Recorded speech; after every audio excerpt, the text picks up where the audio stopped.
And I will ask that again if other people join the meeting. Introductions. I'll introduce myself a little bit. My name is Jennifer Chenoweth. My background is in philosophy and public art. I went to school for art and philosophy, not with the support of my family. They would have said those were useless things. But I have found a very meaningful life in talking about what we're here for in this life and what we're going to do with it. And I had worked as an artist in Austin for a few decades and had partnered with the Parks and Recreation Department when this job came open. And I have a big family, and the idea of some health insurance was kind of exciting. And my boss, Laura Esparza, recruited me. She's the director of the Museums and Cultural Programs Division for the Parks and Recreation Department in the city of Austin. The museums, if you visit Austin ever, the museums and cultural centers include the M.S. Barrientos Mexican-American Cultural Center, the George Washington Carver Cultural Center, Genealogy Center and Museum, the Doherty Art Center, the Asian American Resource Center, the Elizabeth Ney Museum, and a few other small museums. What we do is contemporary art, culture, and Austin's history. And my boss, she's my second up boss, Laura Esparza, I had been friends with her and worked with her on some equity initiatives back when I worked with the Arts Commission. And she's also Cohil Tekin, and she is an awesome warrior for equity. And she knew I would be a good soldier for her work because we'd already worked together. The Oakwood Chapel is a little tiny visitor center. It's about 1,000 square feet on the grounds of our historic cemetery, Oakwood Cemetery, which is near downtown in Austin. We opened it for the first time as a visitor center in spring 2019. So it's a new historic site, which is unusual. It also has a very difficult history. It was built in the Jim Crow era on top of existing graves of people of color. They exhumed those graves. We've recently reinterred them. And we're trying to do community outreach to get descendants to contribute their DNA to see if we can find the descendants of these community ancestors. Texas State University in San Marcos Forensics Lab did the bioarchaeology analysis, and the University of Connecticut's doing the DNA and isotope analysis. There were 36 individuals reinterred. There were 38 burials directly impacted by the chapel being built on top of existing graves. And it's my honor to sit in that difficult history and to do as much work to find out what we can about these individuals. We currently have a National Endowment of the Humanities grant to create a digital 3D model of the historic colored grounds where there are thousands of African Americans in unlocated graves in a 3-acre area, as well as hundreds of people of Mexican American and European American descent in that area. And we are doing our darndest to push the envelope of what the people whose jobs this has been made very difficult to have them be really accountable for this terrible history. And so that the chapel itself is a site of conscience and a site of remembrance, in addition to being a digital museum for the city of Austin's history. We spend 75% of our time doing research on people buried in this section of the cemetery. And we have learned so much about the history of Austin and the people buried there, and continue to do that. We'll continue to do that work. We publish 4 digital history projects a year, and I'm going to share my screen in a minute and go through what a few of those are. And then I'm the only full-time staff person because it's a tiny place. And I get the pleasure of hiring part-time people, some of whom are students or are transitioning between careers, and then I help mentor them and get them on their path. And that is how I got the pleasure of working with Miss Amy Heath, who's here. She is now working in a full-time position doing geography, geospatial information systems, GIS work for the city of Austin. But she worked for us as a part-time employee while she was finishing her degrees in another internship. And this was her whole project, to do this, to relate exhibit, to understand both her own heritage and more about the indigenous history of Texas, which is not taught in schools much at all. And I learned an immense amount, and it was really satisfying to us. But we are not professional historians. We are thinkers. Amy and I both have art backgrounds, so we like to think we're thinking out of the box a little bit, but we don't come at it from a traditional history point of view. So we don't always get things perfectly done the first time when we make it an exhibit, and that's why I like them to be digital, is because we can fix them. If we got something wrong, we can go back and fix it. It is not in a physical print. So that's a little bit about me. Amy, would you like to introduce yourself? Yeah. Like she said, I was a part-time employee at the chapel for over a year. I can't remember the time during the pandemic. Doesn't really make any sense anymore, but I was there for about a year. I have a degree. I have a Bachelor of Fine Art in painting, which I got over 10 years ago when I was living in Oklahoma. And then me and my husband moved to Austin, and we were going to be artists, and that didn't work out. So after having my son, I went back to school for GIS, the Geographic Information Systems, and I've had a few internships in the city, and now I've been hired on in the Public Works Department of the city of Austin, mapping out the sidewalks. So really through this project, I've learned, where everyone walked for it throughout Austin for the last, 20,000 years, and continually map out where people are walking now. And so it's just really impacts my daily, I think about it daily while working, it's like, oh, why are people walking here? It's like, well, why did they walk there 10,000 years? And it's just really interesting to come full circle and just spread, I tell everyone that I work with about it, and it's like, oh, because everyone in my department all works with sidewalks. And it's like, hey, you should learn about the history of Austin too, and see why people are walking around. So it's been really just interesting for me. But like she said, I don't have a history degree or a writing degree. So this project was very, it was pretty hard. And not only just that, but because we were during the lockdown, so I only had access to online resources only, which was pretty difficult because I used to work in libraries, and I know that there are so many really good books about Native history, and just didn't have access to any museums or any physical books. So the research was pretty limited. And so just any help with that would be great. And like she said, it's digital, so we can always go back and edit it. But yeah, I really tried to keep the spirit of, letting people know, hey, we're still around. That was kind of my big passion for it was, hey, you get tired of telling people that we're still alive, and so that was just a big part of it. But yeah, and just trying to be a good online resource for other people trying to figure out Texas history too.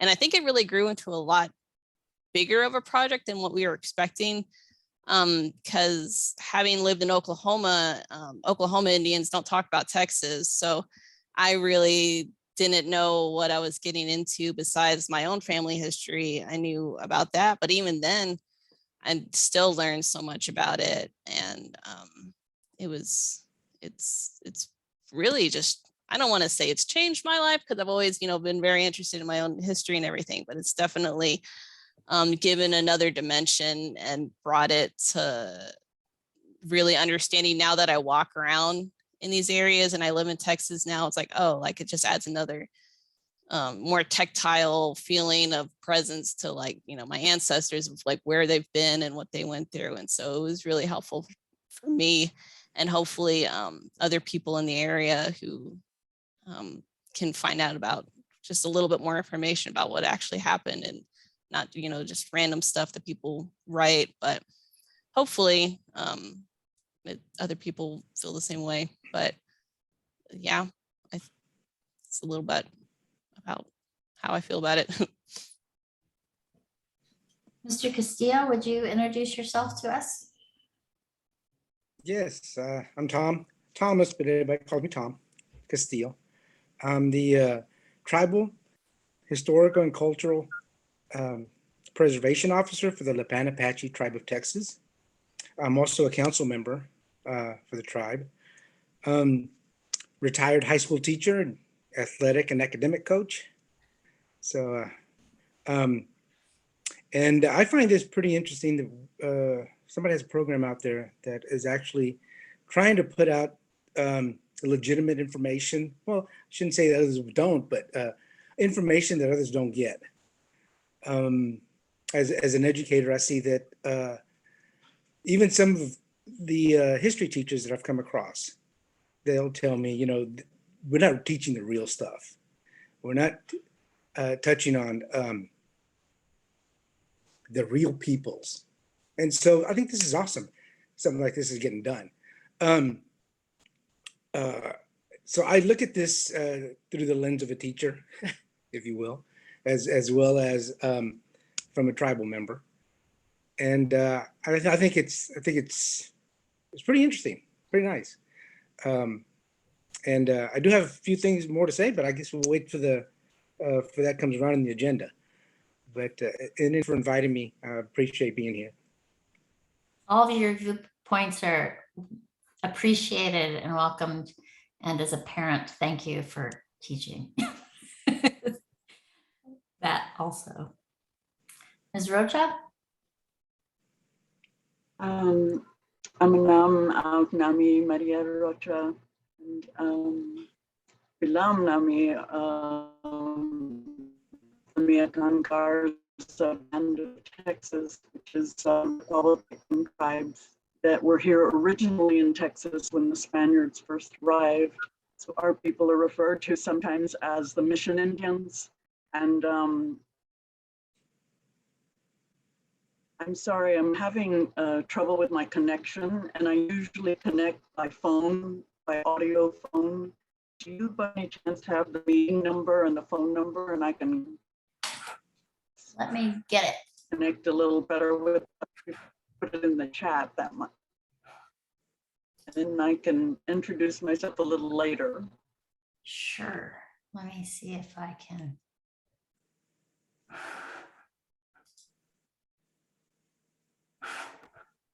I don't know where to get the information for a phone number. Okay, Does the I'll just pause. information in the I can hear chat? it pretty well. Okay. Does the information in the chat get you what you need for a phone number to call in?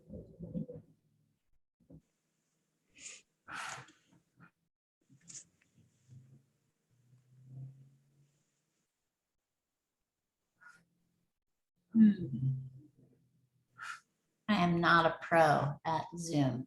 I am a mere user.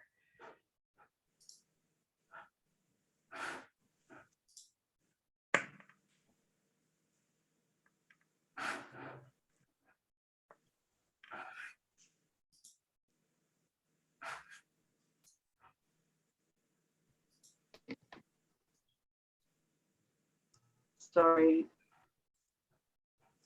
I may be able to communicate by voice, so I'm sorry. Don't apologize. I'm just struggling to figure out where to find a phone number for you to call into the meeting other than just giving you the meeting conference. It says that the international numbers link are in the invitation email. But maybe I can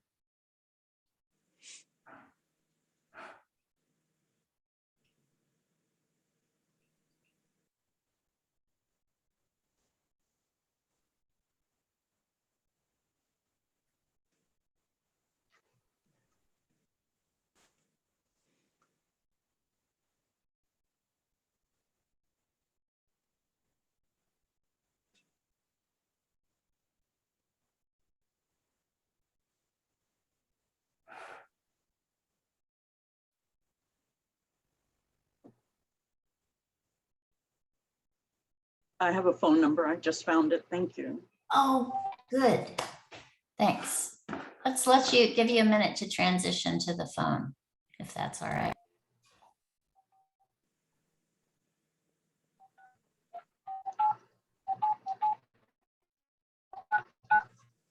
Welcome to Zoom. Enter your meeting ID followed by pound.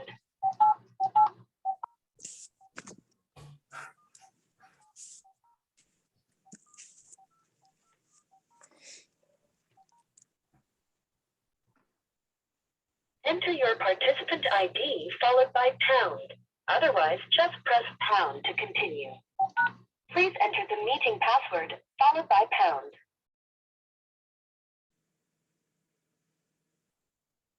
You have not entered any numbers. Please re-enter the meeting password followed by pound. I Do you want don't me to- suppose you have a password, do you? Yeah, it's the letter R, Please re-enter the meeting password the followed by number 9, and 4 more letters, STGL.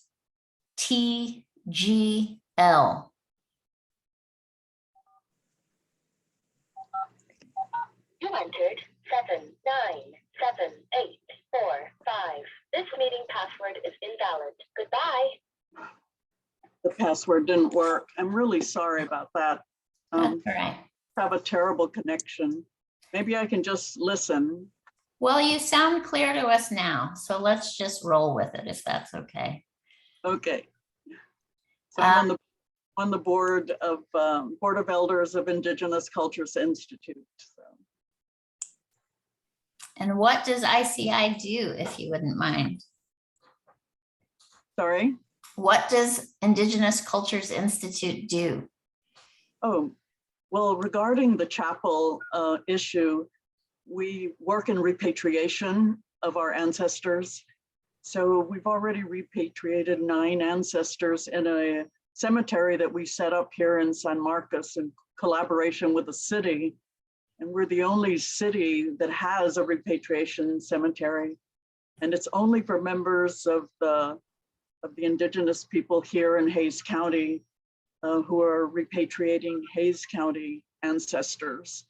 So it's kind of a limited endeavor, but we have been working across different institutions like the University of Texas, Texas State University, the Bureau of Land Management. So we work with those agencies to get back our ancestors and rebury them. Good work. So thank you for your patience with our awkward technology. At least we can meet with you in other towns, but Zoom is less satisfying than a real conversation in person. But thank you for your time today. So I'm going to share my screen and just show you a little bit about where we publish our exhibits and just go over some of the topics that we have done so far. And then I'm going to turn it over to Amy, and she's going to talk about To Relate and kind of maybe you've had a chance to read it or maybe just lightly peruse it, but she'll kind of talk about the process of researching it and writing it. So let me show you.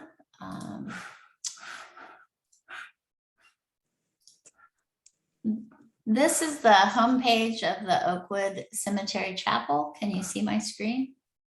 Yes. Great. And we publish our digital exhibits here on Resources and Exhibits.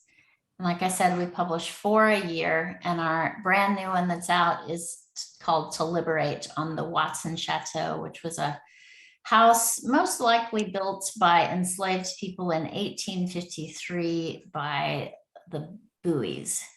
And it changed hands many times over many years. And its last residents were a gay couple who were very big in the architecture and design scene in Austin. And it sits on the University of Texas campus, deteriorating and behind walls, so they don't have to preserve it. And so this is a kind of an advocacy and documentation project. To Relate is the one we'll talk about on Native American history in Texas. of all the ones I've learned a lot, this is the one I learned the most from. To serve is on military veterans of all types in all 5 of Austin's municipal cemeteries. And it has a short summary of all of the conflicts Texans served in over over 200 years. To elevate is on the history of our HBCU, Houston Tillotson University. It was joined 2 different historic Black colleges, Samuel Houston College and Tillotson Normal Institute. And the first president of Samuel Houston College was Reuben Shannon Lovingood, and he is buried at our cemetery, as well as some other early faculty members. And his great-great-grandson is employed by us doing, he did this project, and he's also working on the research for the historic colored grounds where his ancestors are buried. To remember, recordar is an exploration of grief and loss across cultures. And it was in honor of all that we've lost to COVID. All together here is a very elaborate archaeology project about the chapel burials, including a 2-day symposium we hosted in 2020, as well as an exhibit about the burials, where they're located and what we know about them and what projects we're continuing to work on. To vote was on women earning the right to vote in Texas, which helped turn suffrage vote for America. And it includes the process of voting rights for all people as a section in it too. To hear is on musicians and music ethnologists buried at Oakwood Cemetery. Caminar is on our Tejano history in Austin. And the first one we did was called To Believe, on the legacy of Reverend Jacob Fontaine, who was brought to Texas enslaved and after emancipation went on to do amazing things in the faith community in Austin and Central Texas. So that's just a little bit about what we do. And our next one will be on Swedish American heritage. And after that, we'll do a project on emancipation. And this fall, we'll do a project on monuments and stone carving. So we kind of jump around a little bit, and we produce our own videos as well as oral history interviews with descendants and community members, as well as all kinds of historic photographs and research in our projects. Because the agencies are starting to get funding or prioritize digitizing archives, new historic pictures are coming online all the time. And so we're able to kind of add those in and encourage our local archives to digitize their photographs and have family members bring in pictures of their ancestors that we can help them digitize so that we can help preserve their memories. So that's a little bit about what we do. Amy, do you want to share screen? Let me make you host, and you can share the screen for To Relate, and we can talk about that. Okay. I guess we should go over why we started this project. Jennifer came to me after finding out that I was Native American, and that she had this idea of since so many people buried in this historic cemetery, some of them back to around 1840. A lot of these people who are buried in our cemetery were involved in the removal of Native Americans from the state of Texas. And a lot of the stories that go along with their deaths, involve some kind of, or might involve, Native Americans. And they're usually pretty negative or stereotypical, kind of Texas history about Native Americans. And it just really, she wanted to find out the other side of the story and why this was happening, and just putting that history in some kind of context. I didn't go to school in Texas, so I'm not exactly sure what they teach here. I went to high school in Anadarko, Oklahoma, which is, it was 60% Native American. So Native history there was, living, and everybody, you can't, whatever typical things you would hear about Native Americans and others states. I did grow up in other states before, and you know, you'd get one paragraph about the Native Americans of an area, and so I could kind of guess what people in Texas were being taught. So the information that I was finding out, it was about Texas history. It was very like, do people already know this? You know, am I telling people stuff that they already know? But it was new to me because I didn't know about Texas specific information. And whenever we realized, oh, you know, just we got into contact while doing research for this project. We got into contact with Sergio and Melinda Arelis Iroejas. and Stephen Gonzalez of the El Camino National Trail Association. And getting to be in contact with these experts in this area really helped the project too, because just like I was saying, lack of resources were a pretty difficult obstacle, but they were really good people to get into contact because they're creating the resources, you know, actively researching and writing information for the National Park Service on this history in Texas. So they were really great resources. And it was interesting because I had never heard of the El Camino Real de las Tejas Trail. And these people are the ones who are trying to get the information out and just letting people know the history surrounding the trail and everything. And so for me, it was just kind of like this big string that tied the whole state together and connected all of these tribes. And we have, I guess we can go through the different sections quickly. In the introduction, we have just kind of some overview of the project. And then we have a video by music by Brian Beatty and his wife, Valerie Fowler.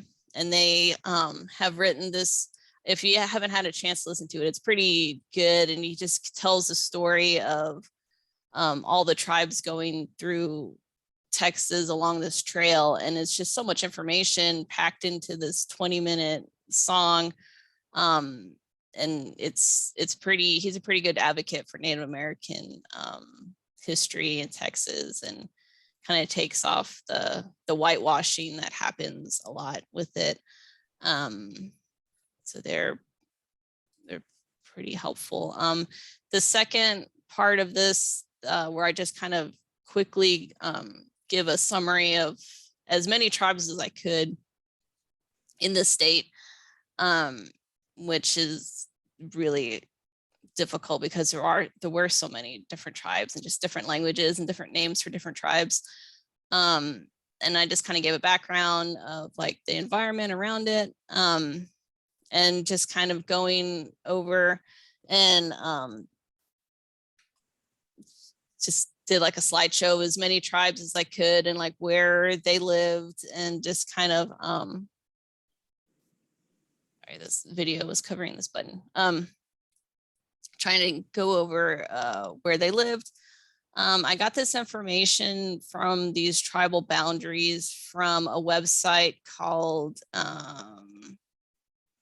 oh, I can't remember what the website is from, but I think it's Indigenous Lands dot, I'll have to look it up, but they're I know that they're working now with the National Park Service, just trying to, and what they do is they research old maps and stuff and then draw up boundaries for different tribal lands. And they're working on trying to do the whole world. I think they're working on like tribes and like Aboriginal tribes in Australia now, but it's a pretty good digital resource for information.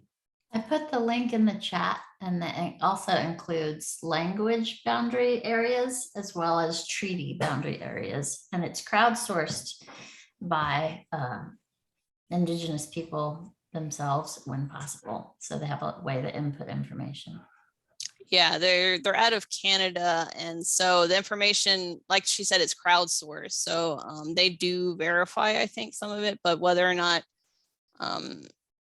it's completely correct is another, thing people have to advocate for if they do see anything incorrect. I think they're pretty open to people saying, hey, that might not be right, because it is hard to find Native American accurate history that's acceptable for everyone. And then I just kind of go over different groups. So these are tribes that were pushed like into Texas. I'm a member of the Caddo Nation of Oklahoma, but I am also descended from Seminoles and Delawares and Shawnees.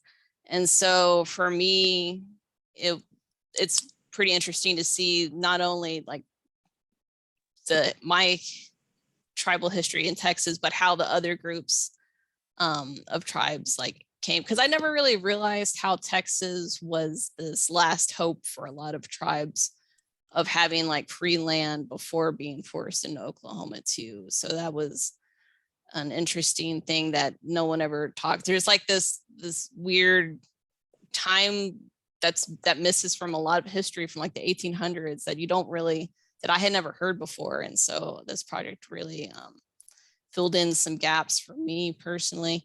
And then I kind of go over why Native history isn't, you can't cover everything in one paragraph, because each tribe is its own entity and everyone has their own history and their own languages, and what might be right for one tribe might not be right for another, because everyone is so different, and should be, you can't really just group everyone into one group, which is where a lot of issues come in.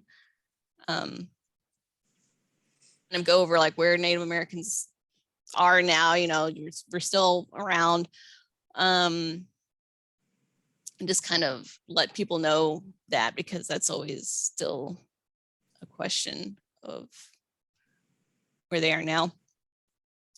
This history of Texas with the different groups, I can see this one needing help from outside people, because this was the one that I had the hardest time researching and just getting information. So I just kind of tried to quickly tell the story of how groups are related to each other, or how they work together, or how they didn't work together. I wish I could have come up with a better term than the word enemy, because I don't know, I didn't want to pick a side, even though I am Caddo. I was trying to tell everyone's story, and it's hard to, I really wanted to be just open for everyone to kind of see, but it's also, I wanted Native American history to have its own impact. Like I didn't want the Native Americans just be on the sideline and have stuff happen to them. I wanted people to see that they were involved in their own history and their own destiny, and they were active in what was happening too. And so they weren't just being pushed around by, these European governments and stuff. They were, there's a couple hundred years of, these groups working alongside with the governments, or pushing back and keeping their own sovereignty against these governments. And I mean, it goes on for 100 years, and people don't really talk about, like, from 1600s to up until Texas becomes a state. It's just, you just always hear and then Texas is a state, and and then it's but no, like, stuff has consequences, and like why did this one thing happen, and just trying to show, like, but I can see that there were missing pieces, like, well, why did that happen, or why was this group there when they were originally there? So I could see there being pieces that we could, if you guys know, it would help us just make a clearer story. So that's what this page is about. Will you click on that timeline that you created? This timeline originally, I guess this is as big as it's going to show. We have a link at the bottom if you want to download it for yourselves. We would there you love to find a way to get feedback so that we could improve this. When Amy first sent me the first draft of this, I was just blown away.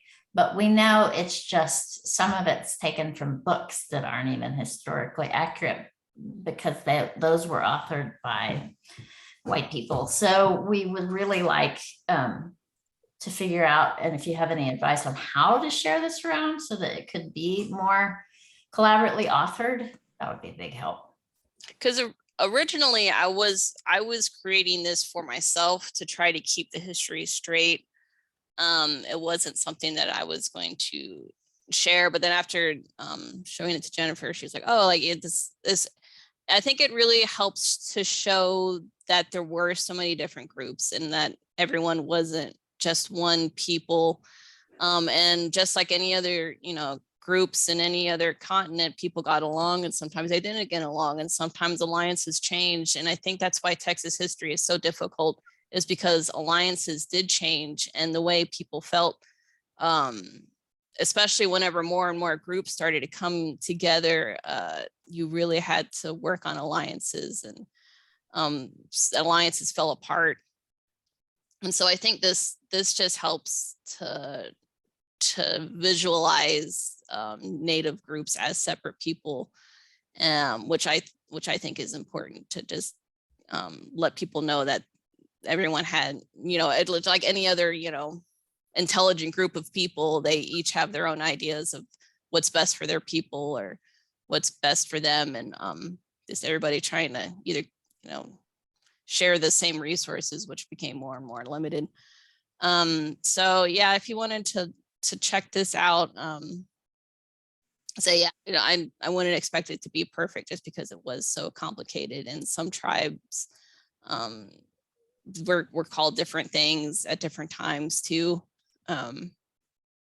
So it just kind of it's just a lot of history. Let's see here.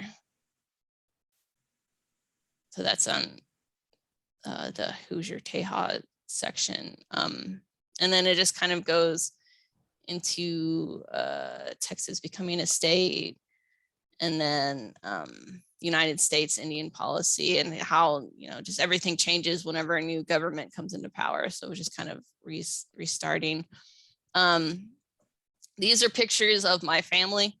And I wasn't at first going to use them, but some of these are pretty, my family was pretty big in the Caddo tribe, and a lot of these images I've seen in other historical documents and they were like credited wrong. Like this one is my great grandfather Peter Williams, and this is my great grandmother Alice Williams. My family still owns their allotment in Oklahoma, and their graves are still there, and it's a family cemetery on my family land that we still own. And that's another thing about this project too. This allotment, because of the way the BIA runs their lands, I'm the first generation that I won't inherit this land. Only one of my siblings can inherit it because my mom has such a big family, and they split this land into so many things. So it's through this project, reading about my family losing their land in Texas, it really identifies with me losing my land in Oklahoma. So it's just kind of like, it's like pushing it's just kind of like I'm still feeling the effects of what's happened. So this is another reason why this project was pretty personal to me. And then like, this is my great grandmother when she was at one of the boarding schools. She went to Haskell as a child.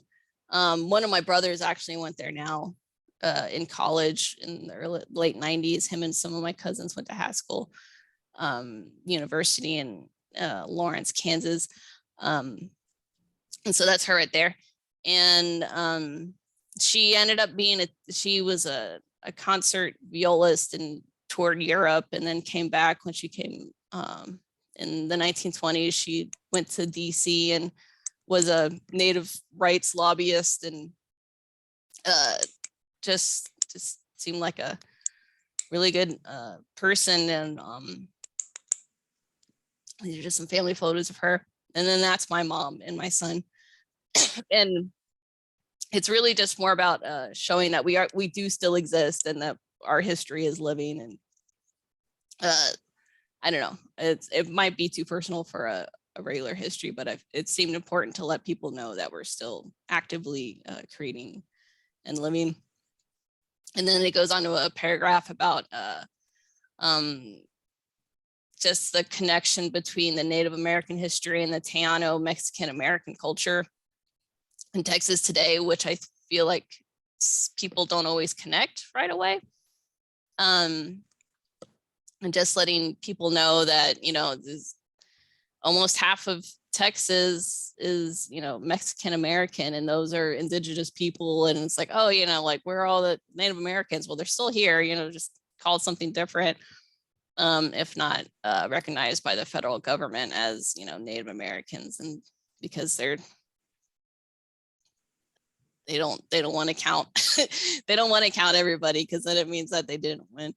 And then just kind of going over there's some other pictures of Native Americans that one of the other researchers at the chapel found from some Texas archives, and then citations and stuff. And then the next section of this features the El Camino Real de las Tejas historic trail from Northwest Louisiana down to Mexico City. So these are the trails people would take, and just kind of talking about how important the trail was, and how important people trading and collaborating along Texas. Because even today, when I was doing research for this, I watched some conference at, I think it was the Cowboy Museum in Oklahoma, and they had an exhibit on the spiral mounds there.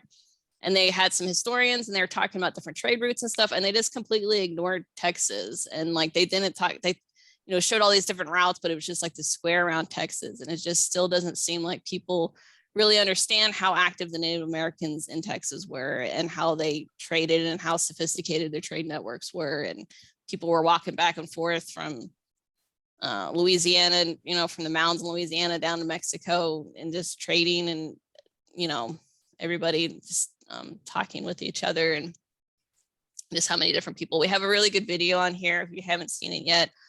I think it's about 30 minutes long, with the archaeologist who worked with us, and Stephen Gonzalez is in it too. And it's a really good summary of Native American places in Austin specifically, where you could go and see the places where Native Americans were in Austin, which is, it just, being here in the city, it's a real lack of any kind of like, besides, you know, a street name might be called like Caddo Street or something. Other than that, there's like no reference to Native Americans, hardly, that's visible to people in the city. And so it's pretty interesting, because it kind of talks exactly about, you know, about the actual chiefs and stuff who were in this area, and how important this was to like a central trading place, because of all the water springs that were available, and how they can follow creeks to get through here. And it's a pretty good video.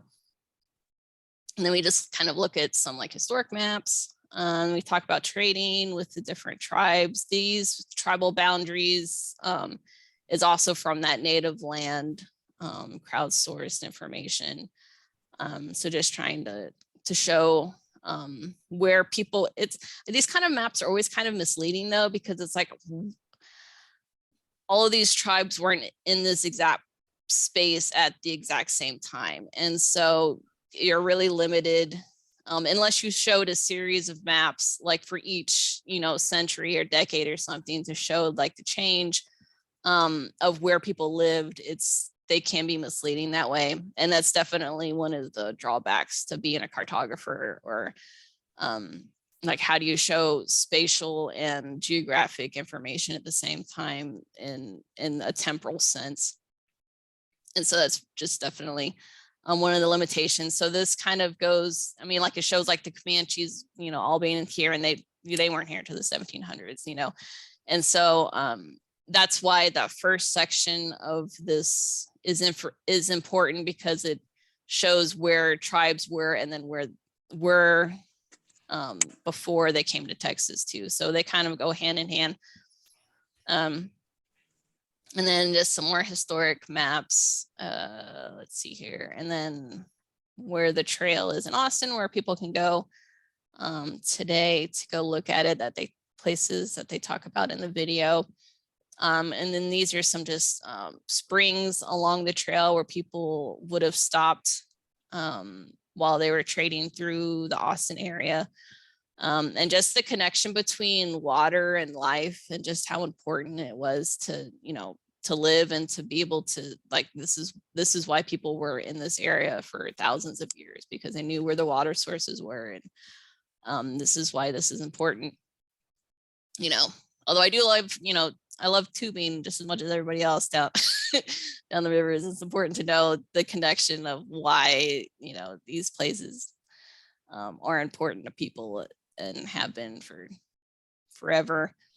And then I just kind of created some maps of these swales that were created from where villages were, and just another way of documenting that these things happened, and that you can still physically go see how people walking across the land for hundreds of years, you can still experience that and kind of put yourself, and to be able to relate to people in history in a physical sense, in a physical location.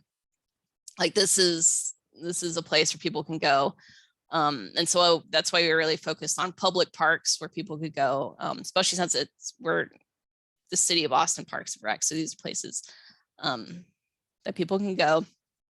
And these are some other public cemeteries. This isn't the Oakwood Cemetery, but these are down the street.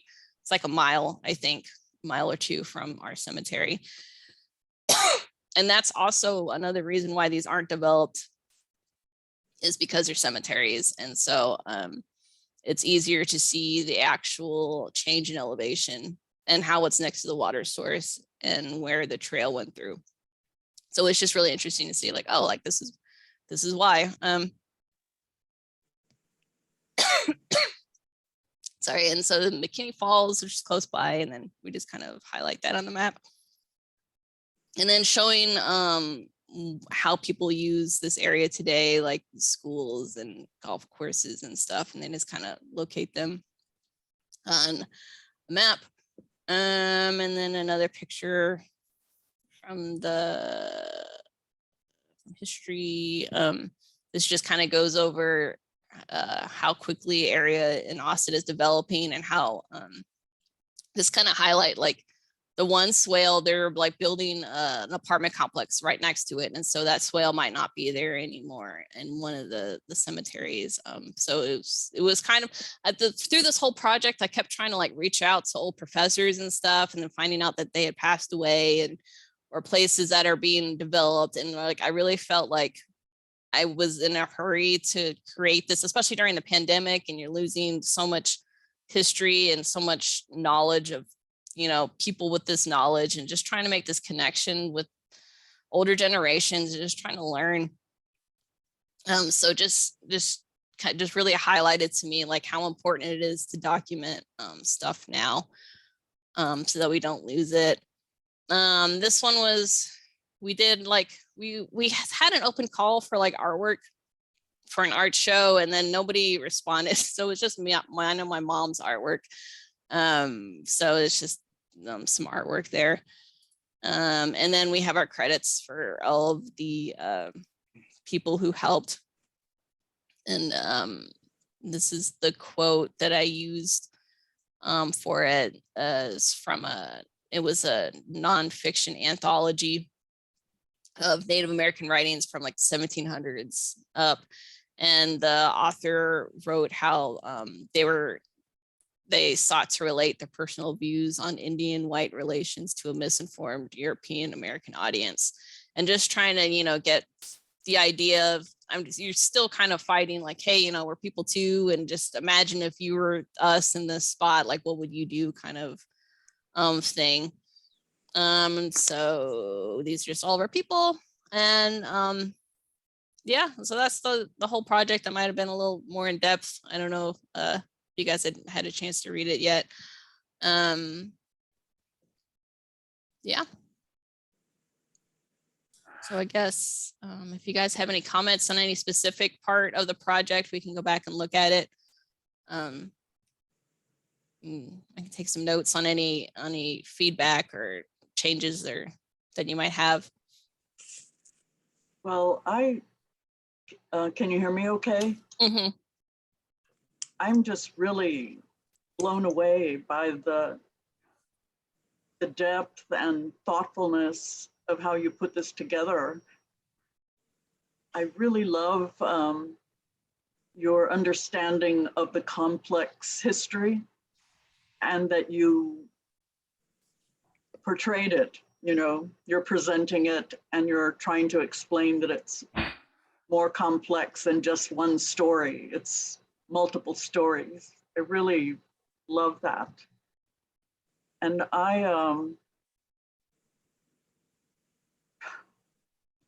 it just moves me to see somebody put this much understanding and effort into presenting all of this information. So I'm really grateful.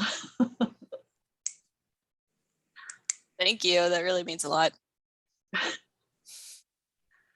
I thought your timeline was wonderful because I think that we conceptualize different, right, from Western people. And so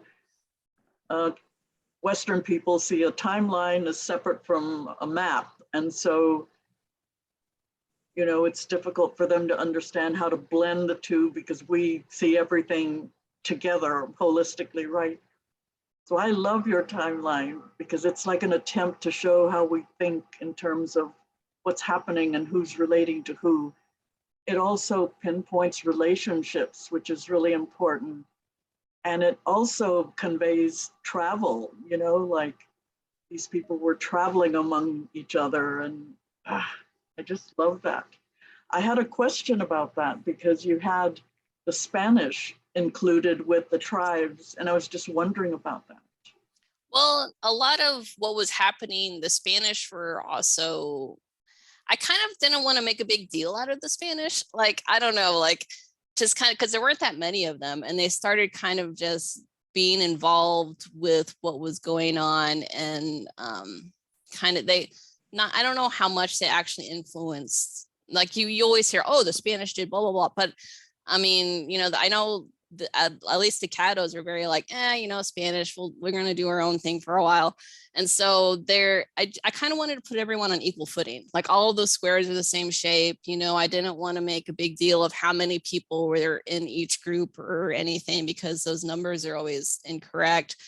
But they were definitely here, and they were definitely like, who are they talking to? Like, who were they interested in, and who was involved with them?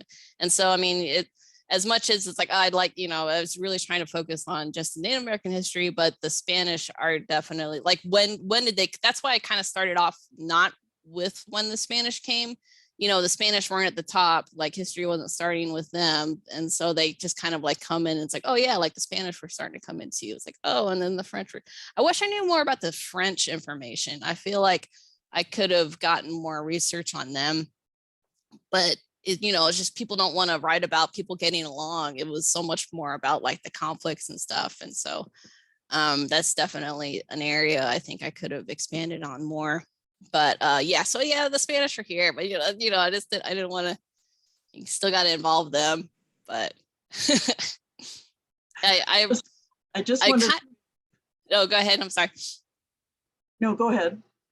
I kind of envisioned the timeline as like a spiral in my head, but I couldn't figure out how to do it because cat like spirals are pretty big with cados, you know, and so it's just I kind of wanted to envision because you know it's not a line, you know, it's just everything happens and you know everything you know relates to itself, and I kind of wanted to figure out how to visually do that, but I couldn't figure that out in my own personal timeline because this project butted up right against to where I got my new job in the city. So I was also under pressure to finish this before moving on. But yeah, so thank you. Yeah, that's good feedback. I just wanted to be sure that you weren't thinking in your mind that the Spanish were mestizos. You clearly know that they're the Europeans and separate from the indigenous. So yeah. So I see that. I also had some questions about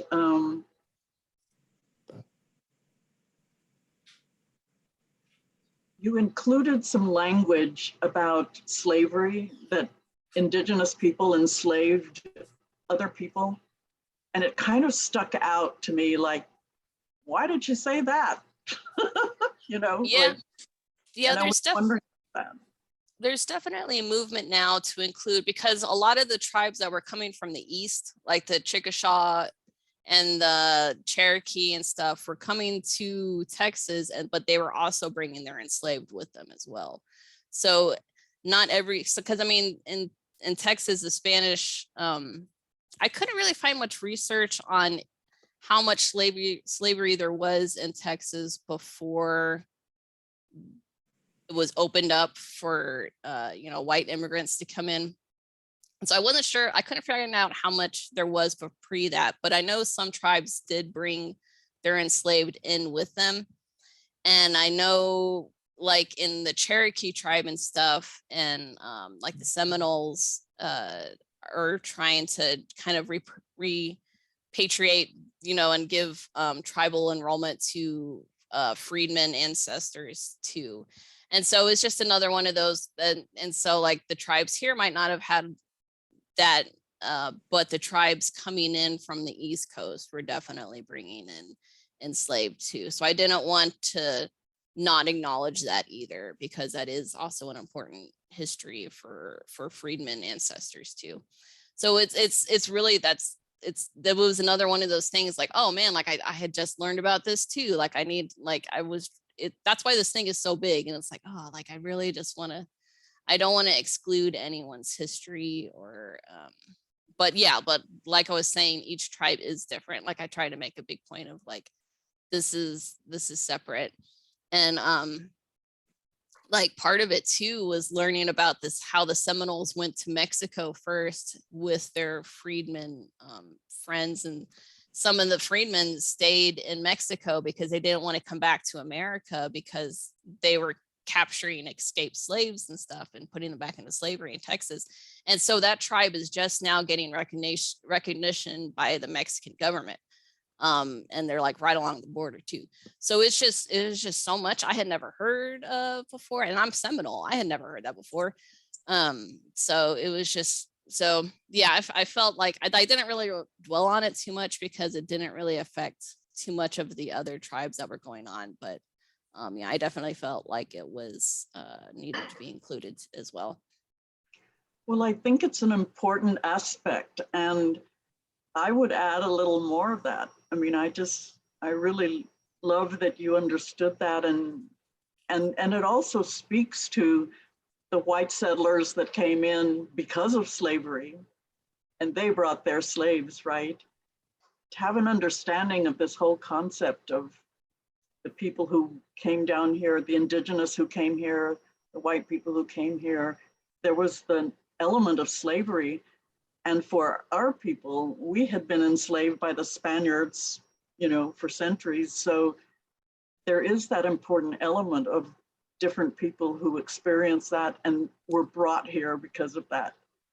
Yeah, there's definitely the aspect of like the Pueblo revolts. I wanted to bring in more, but since it was more New Mexico history, we decided to exclude it. But that was really the catalyst for like for other tribes coming down into Texas, the Lipan Apaches coming down was because, the Spanish up there, it's just, but so it was kind of like, oh, how much do I include? How much do I not include? So yeah, I mean, 1500s, it's a long, it's definitely slavery in America for a Ms. very Ro- long time, and it has Ms. affected Rocha, a lot of people. if you have any information about the enslavement of the Cohiltecans by the Spanish that you would like us to add to the project, I just don't think we had any written resources we could cite. Yes, we have Dr. Ruben Arellano is our historian, and he did a lot of research on the Coahuiltecans, so he has a lot of good information. So we need to connect you with him for sure. I think saw some areas where you, Amy, you made some comments about, well, we didn't know a lot about this, and I thought Ruben knows. So yeah, I would like to take a more thorough look and say, oh, right here, I could refer Ruben because there's that chapter he wrote about, whatever. So yeah, definitely. I know I'm taking up too much time, but I just had one more thing to say. I love that you included the 4 sacred fountain springs as being on that, that pathway of the people, because, and I mean, just your understanding of water is life. And of course, that's the pathway they would follow so that they could stop for water, just. Yeah, we had a picture of like a cave, like drawing of like the map of the 4 sacred springs. And I decided not to include it just because it felt too sacred. I don't know, like it felt like something that, yeah, I don't know. I didn't really want to have to explain like, and the importance of like sacred stuff in this on top of already the history. Like it felt like it would be a different topic. Yeah, so yeah, definitely. Our archaeologists really like they're involved a lot with that information, and they gave us that information. And so it was really like, I think they might have been the ones who asked for that map to like be able to show like, the importance of these spots, and, how you can walk, a day, each one's like a day's journey between each one, and just like how important that is to the people of the area. So I'm glad you caught that without it being specifically pointed out. But Well, I'll let Mr. Castillo speak. I'm really sorry, Mr. Castillo. I kept you waiting there. And I will also Not say, a problem. we I are, think everyone has so much information. I've just learned so much from everyone that we've talked to about this. And it's like, oh, like everyone knows something I don't know. It's like, I want to listen to everything everyone says. and I'll just repeat, though I learned a lot, we're not just looking for praise. If there are things we missed, got wrong, can add, can change, that's why we're reaching out for peer review. Well, heck, I thought it was pretty darn good. Man, y'all did a fantastic job. I really enjoyed it. I like the part we all differentiated the tribes that have been here historically and the ones that came in. That to me, that's pretty important, because a lot of people nowadays, if you're not recognized, federally recognized, then they don't look upon you as being indigenous to the land, regardless of anything else.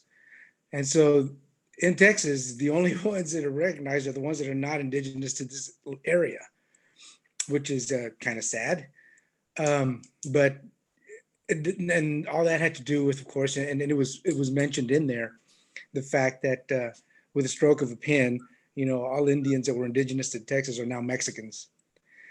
And so I was happy to see that was included in there, and because we're still fighting that battle today, so I thought that was real good to see that. I thought that was really important to us and to the Coahuiltecans as well, Maria. I think that's important to you guys as well, isn't it? Also on the maps, I've come across hundreds of maps. And a map, it is what it is. And those are just snapshots in history. And unfortunately, people tend to think of those snapshots as the way it's always been and the way it was.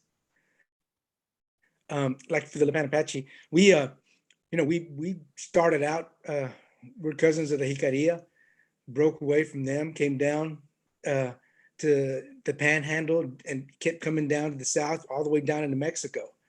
And this was started in the 1500s and it's still going on today. And back and forth, going down to Mexico and coming back. And so when somebody sees a map and they see Lipan Apache and they see a little area, they think, oh, well, okay, that's where they were. Well, yeah, but that's basically a snapshot. And but then I think that to be true of a lot of the tribes, and so unfortunately, and I'm not saying this is bad for you guys, I think y'all did a wonderful job. It's just that in the minds of a spectator, if you will, they're going to see that as, oh, that's it for them, and like Maria was referring to earlier when she said that it gives us makes us living entities to see the other things that you put in there to try to do that.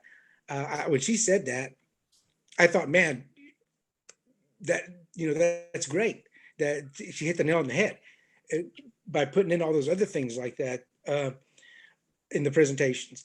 So I thought that was wonderful, but still, every time I see anything on Native Americans, you'll see a map, and to the spectator, they're going to see that, and they're going to say, okay, that's where they were.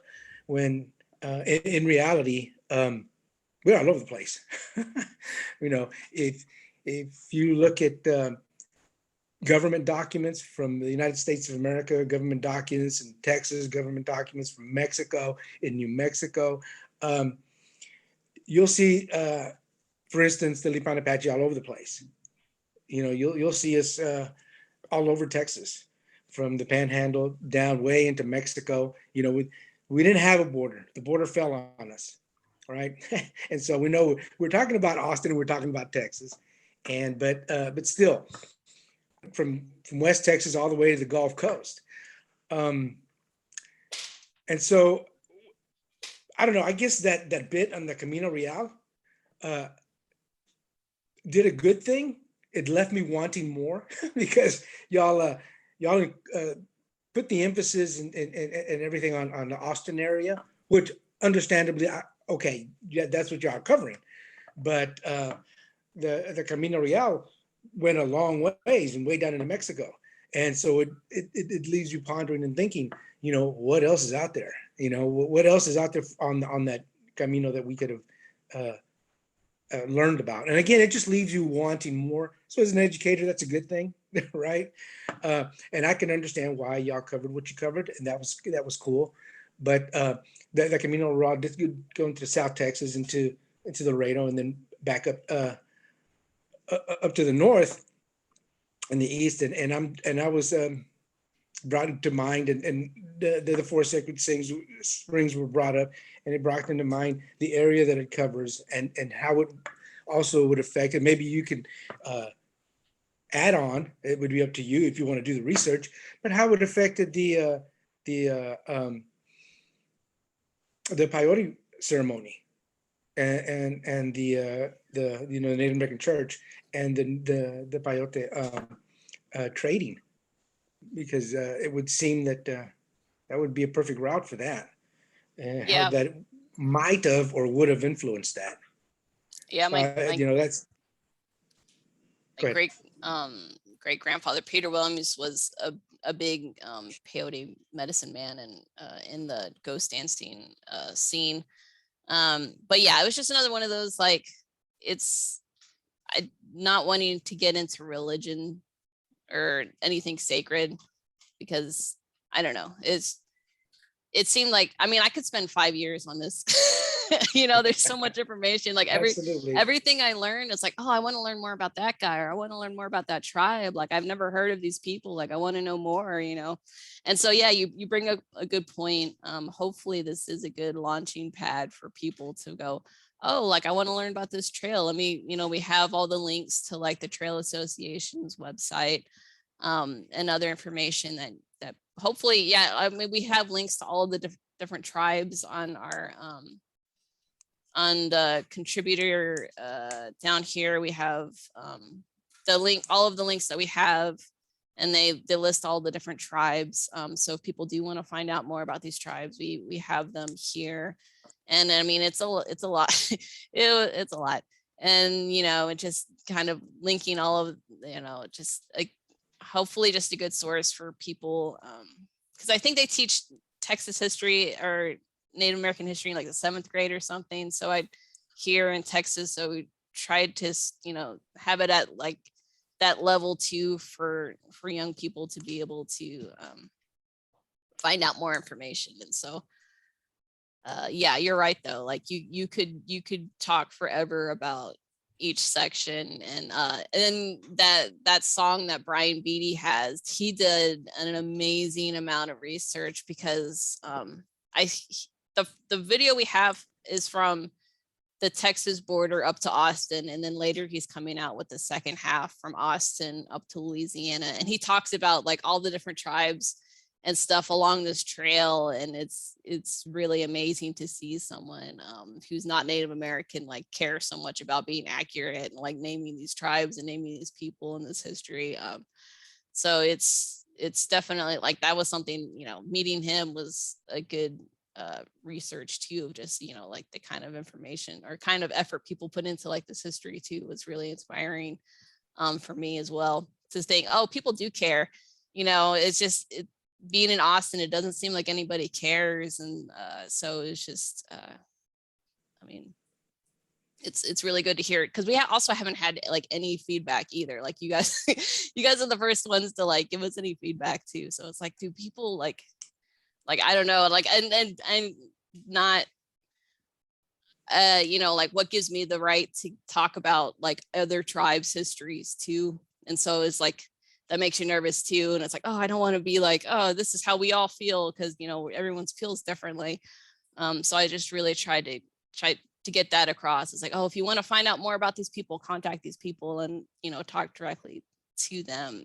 So I just really wanted this to be like, you know, a one-stop shop kind of for other place to find this information, because it was hard to find. I mean, I spent a year on this project, I think, but yeah, I feel like I should get like a PhD or something. I was like, I wasn't an Indian expert now, but I feel like I am now. I don't know, but there's still so much, and there's still like so much I could learn and want to learn. And I've started learning Caddo because I felt like, oh, I need to know more about my own tribe. You know, like I need to, like it's yeah, there's so much information out there.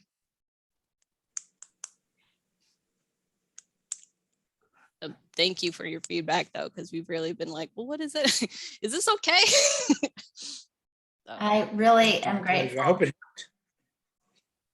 Go ahead. I hope it helped. You know, I just want to say that if anything else, it's wonderful to have somebody do this.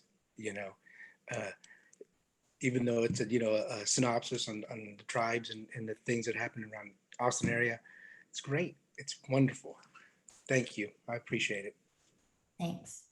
Well, thank you for that. Hopefully it'll give the inspiration for other cities in Texas to kind of explore their own Native history too.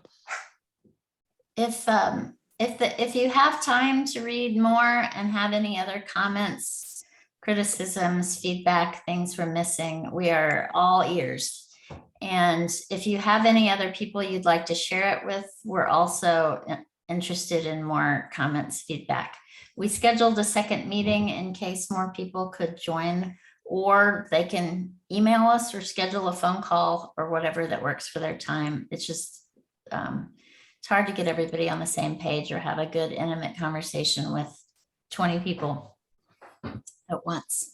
So I just wanted to tell you how much I appreciate it. I learned so much and I really enjoyed supporting Amy in this project and the research. And she was so afraid of just doing it wrong. And I was like, you can only try and then improve. Like that's what we're all doing all the time. And I'm really grateful that your response to this was generally positive just for her sake.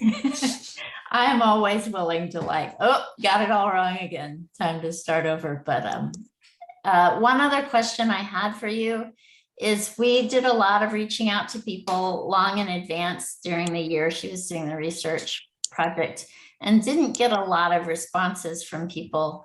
And what's a better way to ask for help from the Indigenous community so that you know, have better collaborations and relationships? Obviously, there's an impossible breach of trust that is hard to mend, but it's also wrong not to try. So is there a better way to ask for help or include collaborators in advance, or distribute information better? We sent out that art call so many times to so many places, and like that just wasn't a thing.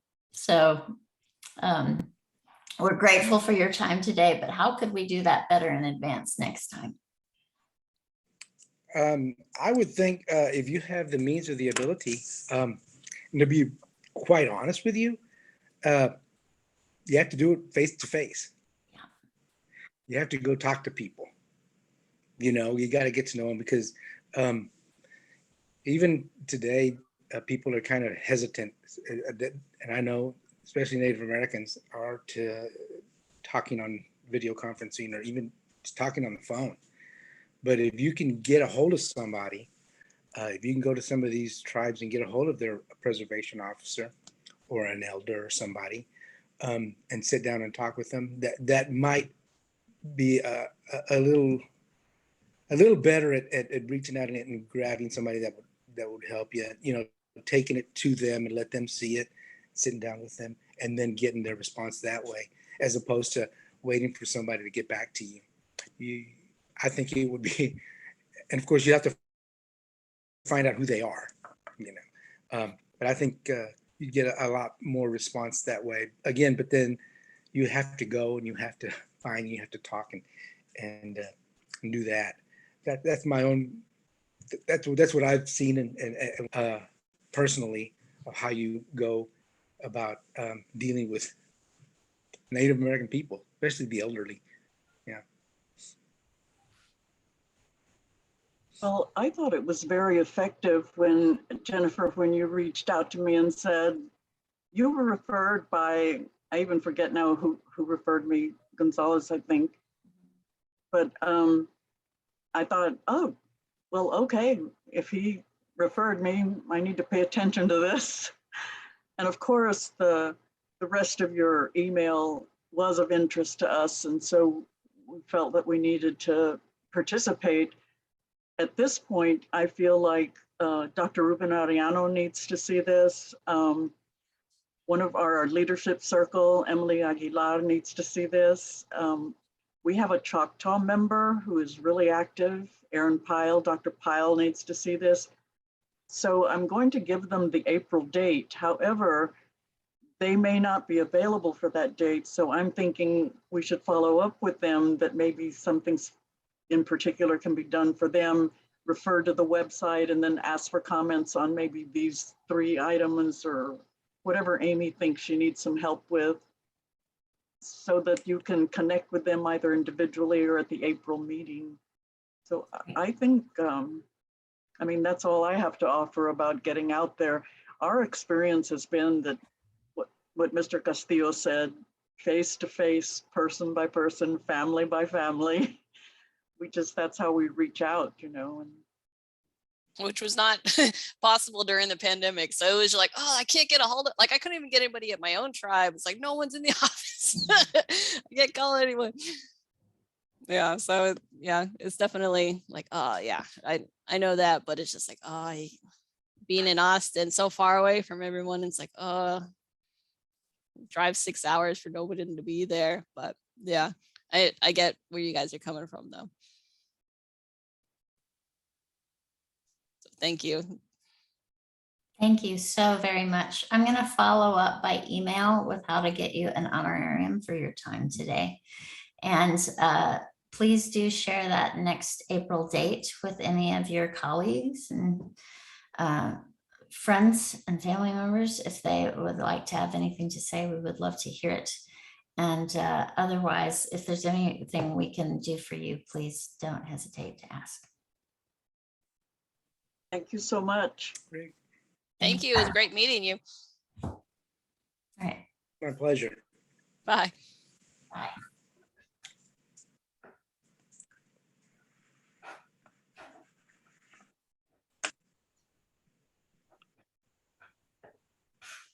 Let me hit the stop record.